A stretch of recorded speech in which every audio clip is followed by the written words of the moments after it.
Hello കുട്ടൂസ് ഫാമിലിയുടെ പുതിയൊരു വീഡിയോയിലേക്ക് എൻ്റെ എല്ലാ കൂട്ടുകാർക്കും സ്വാഗതം. നമ്മളിന്ന് ഒരടിപൊളി നെല്ലിക്കച്ചാറാണ് കേട്ടോ ഉണ്ടാക്കുന്നത്. വളരെ എളുപ്പത്തിലും വളരെ നാടൻ രീതിയിലുള്ളൊരു നെല്ലിക്കച്ചാർ.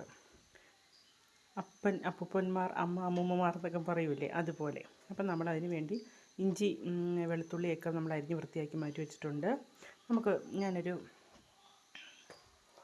400 ഗ്രാം നെല്ലിക്ക കേട്ടോ ഇവിടെ, അതായത് ഇഡ്ഡലിക്കുട്ടത്തിൽ വെച്ച് ആവി കയറ്റി ഒന്ന് അടർത്തിയെടുത്ത നെല്ലിക്കയാണ് കേട്ടോ. അപ്പം നമ്മളൊരു ചട്ടിയെടുപ്പത്ത് വെച്ച് ഞാൻ നല്ലെണ്ണയാണ് ഒഴിക്കുന്നത്. നല്ലെണ്ണ ചൂടായി വന്നപ്പോൾ അതിലേക്ക് ഞാൻ കടുക് ചേർത്തു. പിന്നെ നമ്മൾ അരിഞ്ഞു വെച്ചിരിക്കുന്ന ഇഞ്ചി വെളുത്തുള്ളിയും ഒന്ന് വഴണ്ട് വരാനായിട്ട് അതിലേക്ക് ചേർത്ത് കൊടുത്തു. കൂടെ കറിവേപ്പിലയും, പിന്നെ ഒരു 1/4 ടീസ്പൂൺ ഉലുവ പൊടിച്ചതും, ഒരു 1/4 ടീസ്പൂൺ കട്ടക്കായമായിരുന്നു. അത് ഞാൻ ചെറുതായിട്ട് എണ്ണയിലൊന്ന് ചൂടാക്കി പൊടിച്ച് വെച്ചിരിക്കുന്നതാണ്. അതും കൂടെ ഞാൻ ഇതിലേക്ക് ചേർത്ത് കൊടുത്ത് നന്നായിട്ടൊന്ന് ഇളക്കി കൊടുക്കാം. അപ്പോൾ നമ്മുടെ വെളുത്തുള്ളിയൊക്കെ ഒന്ന് ഒരുപാടങ്ങ് വഴണ്ട് പോകണ്ട, ജസ്റ്റ് ഒന്ന് വഴണ്ട് വരുമ്പോഴത്തേനും നമുക്ക് അതിലേക്കൊരു 2.5 ടീസ്പൂൺ കാശ്മീരി മുളക് പൊടി ചേർത്ത് കൊടുക്കാം.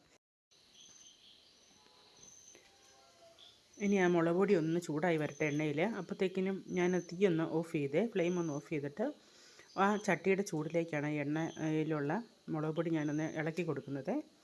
അപ്പോൾ അതൊന്ന് ഇളക്കി കൊടുത്തിട്ട് ഇനി നമുക്ക് ഇച്ചിരി ചാറായിട്ട് വേണ്ടേ നമുക്ക് നെല്ലിക്കാച്ചാർ ഇറക്കിയിരിക്കാനായിട്ട്. അപ്പം ഞാൻ ഇച്ചിരി തിളപ്പിച്ച വെള്ളം ഒന്ന് നമ്മുടെ ഈ അരപ്പിലോട്ട്, അച്ചാറിൻ്റെ അരപ്പിലോട്ട് നമുക്ക് ഇച്ചിരി തിളപ്പിച്ച വെള്ളം ഒന്ന് ചേർത്ത് കൊടുക്കാം. അപ്പം ഞാൻ തിളപ്പിച്ച വെള്ളം ഒന്ന് ചേർത്ത് കൊടുക്കുന്നുണ്ട്. അപ്പം ഏകദേശം നമുക്കറിയാമല്ലോ എന്തോരം ചാറ് വേണം, എങ്ങനെ ഇരിക്കണമെന്ന്. അപ്പം ഞാനൊരു ഏകദേശം ഒരു 1.5 ഗ്ലാസ് വെള്ളം കാണും, അത്രയുമാണ് ഇവിടെ ചേർത്ത് കൊടുത്തിരിക്കുന്നത്. ഇനി അതിലേക്ക് നമുക്ക് പാകത്തിന് ഇത്തിരി ഉപ്പൂടെ ഇട്ട് കൊടുക്കാവേ. ഇനി നമ്മൾ അടർത്തി വൃത്തിയാക്കി മാറ്റി വെച്ചിരിക്കുന്ന നെല്ലിക്ക നന്നായിട്ട് നമ്മുടെ അരപ്പൊന്ന് തിളച്ച് കുറുകി വരുന്നുണ്ട്. അപ്പം നമുക്കിതിലോട്ട് നമ്മുടെ നെല്ലിക്ക ഒന്ന് ചേർത്ത് കൊടുക്കാവേ. നെല്ലിക്ക കഷ്ണങ്ങൾ ചേർത്ത് കൊടുക്കാം.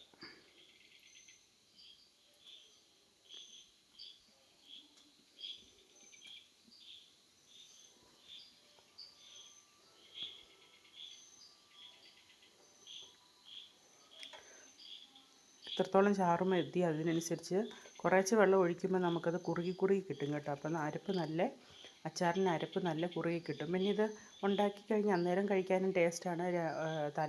തലേന്നുണ്ടാക്കി പിറ്റേന്നോ അല്ലെ 2 ദിവസം കഴിയുമ്പോൾ എടുത്താലും അന്നേരം ഒന്നുകൂടെ രുചി കൂടും കേട്ടോ. അത് ഉണ്ടാക്കിയ ഉടനെ നമുക്ക് കഴിക്കുന്നതിനൊന്നും കുഴപ്പമില്ല, അതിൽ എരിവൊക്കെ അന്നേരം പിടിച്ചിരിക്കും കേട്ടോ. പിന്നെ നമ്മൾ ഇഡ്ഡലിക്കുട്ടത്തിൽ വെച്ച് ആവി കയറ്റി നെല്ലിക്ക വേവിച്ചത് കൊണ്ട് പിന്നെ ഒരുപാട് നേരം ഇതിനകത്തിട്ട് തിളപ്പിച്ചങ്ങ് നെല്ലിക്ക വേവിക്കേണ്ടതില്ല. ആ പരുവം മതി. ഇനി അതിലേക്ക് എരിവും ഉപ്പും എല്ലാം പിടിച്ച് കഴിയുമ്പം നല്ലതായിട്ട് വരും. ഒരുപാടല്ലാതിട്ട് വെന്തങ്ങ് കൈ കൊണ്ട് ഉടയ്ക്കുന്ന ആ ഒരു ഇത് വേണ്ട. നെല്ലിക്ക ഇത്രയും ഈ പരുവത്തിൽ മതി കേട്ടോ. അപ്പം നമ്മുടെ നെല്ലിക്ക നമ്മൾ ചേർത്തിട്ടുണ്ട്. ഇപ്പം നെല്ലിക്ക സീസണൊക്കെ ആണല്ലോ. ഇപ്പം നെല്ലിക്ക ഒരുപാട് ഇപ്പം കിട്ടുന്നുണ്ട്. നമ്മുടെ ഇവിടെയൊക്കെ നെല്ലിക്ക കിട്ടുന്നുണ്ട്. 1.5 കിലോ 100 രൂപയ്ക്കൊക്കെ നെല്ലിക്ക കിട്ടുന്നുണ്ട്. അപ്പം ഇങ്ങനെ നെല്ലിക്ക കിട്ടുമ്പം വാങ്ങിച്ച് അച്ചാറിടുകയും ഉപ്പിലിടുകയും അരിഷ്ടമിടുകയും എല്ലാം നമുക്കുണ്ടാക്കാം. വിറ്റാമിൻ സിയുടെ കലവറയാണ് നെല്ലിക്ക. മുടിക്കും ശരീരത്തിനും എല്ലാത്തിനും അടിപൊളിയാണ്. അപ്പം നമ്മുടെ അച്ചാർ ഇവിടെ റെഡി ആയിട്ടുണ്ട്. ഉപ്പും നമ്മൾ ചേർത്ത കായവും ഉലുവപ്പൊടിയും എല്ലാം ചേർത്തിട്ടുണ്ട്. എല്ലാം കൂടെ മിക്സാക്കി ഇനി നമുക്ക് അതിലേക്കൊരു 2 സ്പൂൺ വിനീഗർ ഞാൻ ചേർത്ത് കൊടുക്കുന്നുണ്ട്.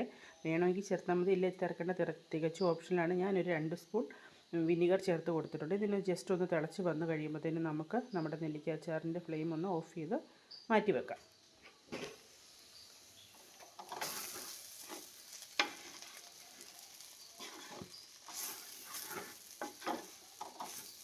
അപ്പം നമ്മുടെ അരപ്പെല്ലാം ഒന്ന് നല്ലപോലെ തിളച്ച് വരുന്നുണ്ട്.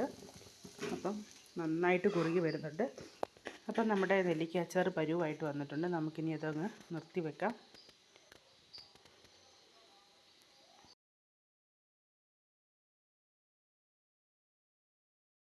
നെല്ലിക്ക ചാറൊക്കെ പറ്റി കുറുകി വന്നിട്ടുണ്ട്. അപ്പോൾ അടിപൊളി ടേസ്റ്റായിട്ട് എല്ലാവരും ഒന്ന് ഉണ്ടാക്കി നോക്കണേ. വളരെ എളുപ്പത്തിൽ ഉണ്ടാക്കാൻ പറ്റുന്നൊരു നെല്ലിക്ക അച്ചാറാണേ.